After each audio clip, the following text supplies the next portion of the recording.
Party ఫిరాయింపుల గురించి చర్చలు సిద్ధాంతపరమైన భావజాలం.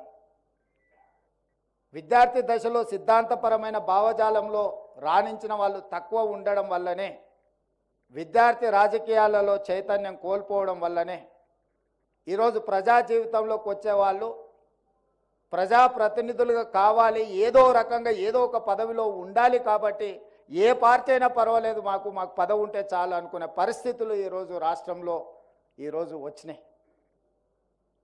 దీనికి కారణం విద్యార్థి రాజకీయాలు సిద్ధాంతపరమైన విధానాలు లోపించడమే దీనికి కారణం. విద్యార్థి రాజకీయాలలో సిద్ధాంతపరంగా రాణించిన వాళ్ళు ఉంటే, అధికారం వచ్చినా రాకపోయినా నమ్మిన సిద్ధాంతం కోసం దశాబ్దాల కాలం పాటు ఆ సిద్ధాంతం కోసం పనిచేసిన వాళ్ళు, జీవితాలను త్యాగం చేసిన వాళ్ళు ఎంతోమంది కనిపిస్తారు.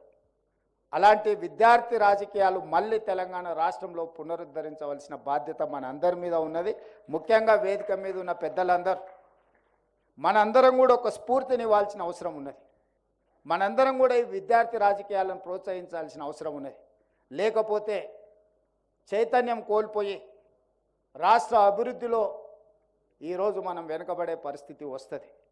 వీరు రచించిన వారి ఆలోచన, వారి అనుభవాలు రాబోయే విద్యార్థి రాజకీయాలలో ఎవరైతే రాణించాలనుకుంటారో వాళ్ళందరూ కూడా చదవాల్సిన అవసరం